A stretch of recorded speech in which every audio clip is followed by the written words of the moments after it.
राष्ट्रवादीच्या विलिनीकरणाच्या आड येणाऱ्या नेत्यासाठी ही मोठी चपराक आहे. विशेषतः सुनील तटकरे, प्रफुल्ल पटेल यांच्यासाठी हा मोठा धक्का आहे.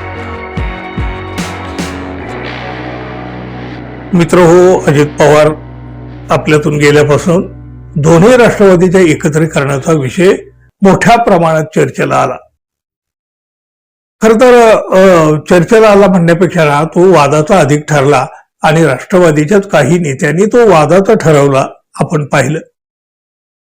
खर तर अजितदादा हयात असताना त्यांनी या जिल्हा परिषदेच्या पंचायत समितीच्या निवडणुका झाल्यावर दोन्ही राष्ट्रवादी एकत्र येतील असं स्वतःच सांगितलेलं होतं. पण या निवडणुका पूर्ण व्हायच्या आधीच अजितदादाचं दुर्दैवी अपघाती निधन झालं आणि मग अनेक कोल्हे लांडगे उठून बसले आणि फक्त आपल्या खुर्चीभोवती स्वार्थाभोवती ते राजकारण फिरवत राहिले.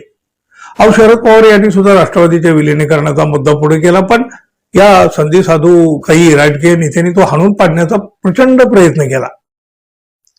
अजित पवारांच्या राष्ट्रवादीच्या काही नेत्यांनी तर अजित पवार यांची काय इच्छा होती हे सुद्धा सांगून टाकलेलं आहे. दोन्ही गटाचं विलिनीकरण झालं तर मात्र ठराविक 2-4 नेत्यांना आपल्या राजकीय अस्तित्वाची मोठी भीती वाटू लागलेली आहे आणि मग विलिनीकरणाचा मुद्दा बाजूला टाकण्यासाठी त्यांनी सुनेत्रा पवार यांचा शपथविधी प्रचंड काही गडबडीनं उरकला.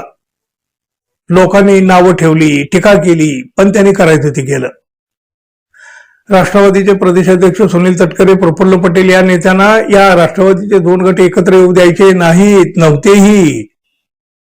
तसं घडलं तर दोघांच्या राजकीय अस्तित्वाला मोठा धोका उत्पन्न होऊ शकतो.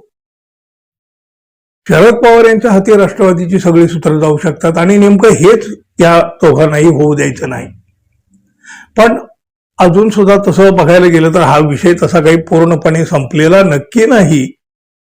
अजित पवार यांचा 13वा झाल्यानंतर काही मोठ्या घडामोडी घडू शकतात.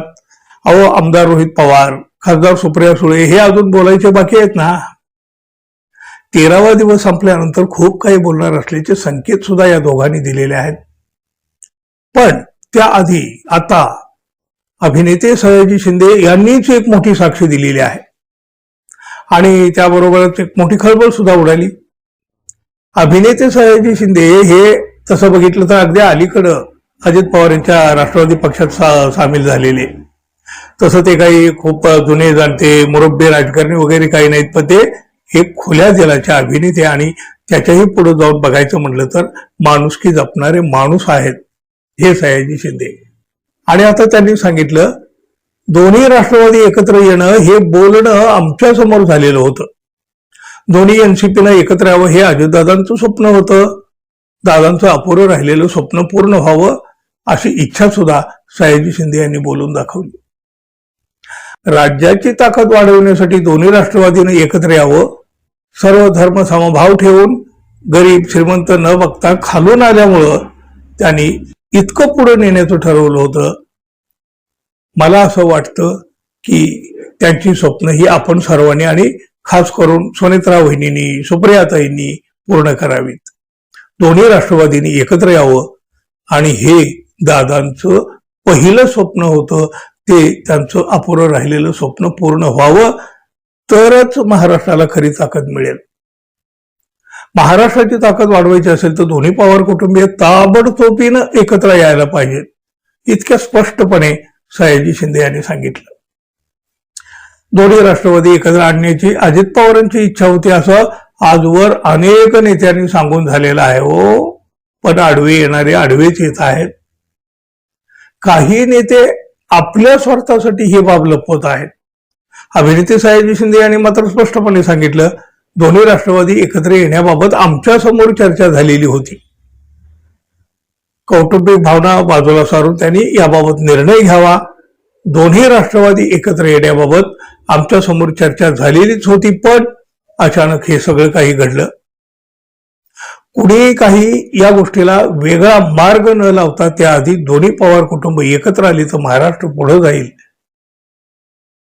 इतक्या स्पष्टपणे सयाजी शिंदे बोलले.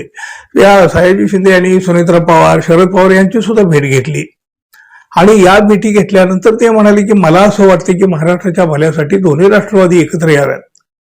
निवडणुकीच्या वेळी प्रचाराच्या वेळी अशी चर्चा झाली होती की आता एकत्र येणारच आहोत, फक्त औपचारिकता बाकी राहिलेली होती. आणि असं असताना हे अचानक काहीतरी व्हावं हे महाराष्ट्राच्या दृष्टीनं अत्यंत वाईट झालेलं आहे. अशा शब्दामध्ये हे व्यक्त झाले सयाजी शिंदे. सयाजी शिंदे खरं बोलून गेले. अजितदादांनी आपल्यासमोर हे सगळं सांगितलं होतं अशी साक्ष त्यांनी दिली. त्यामुळं राष्ट्रवादीच्या विलिनीकरणाच्या आड येणाऱ्या नेत्यासाठी ही मोठी चपराक आहे. विशेषतः सुनील तटकरे, प्रफुल्ल पटेल यांच्यासाठी हा मोठा धक्का आहे. राजकीय डावपेचामध्ये अजित पवार यांची पूर्ण इच्छा आता पूर्ण होते आहे की संधू साधू या नेत्यांचं राजकारण यशस्वी होत आहे हे येत्या काही दिवसात मात्र नक्की दिसेल. आपण पाहूया. मित्रांनो, धन्यवाद. पुन्हा भेटू.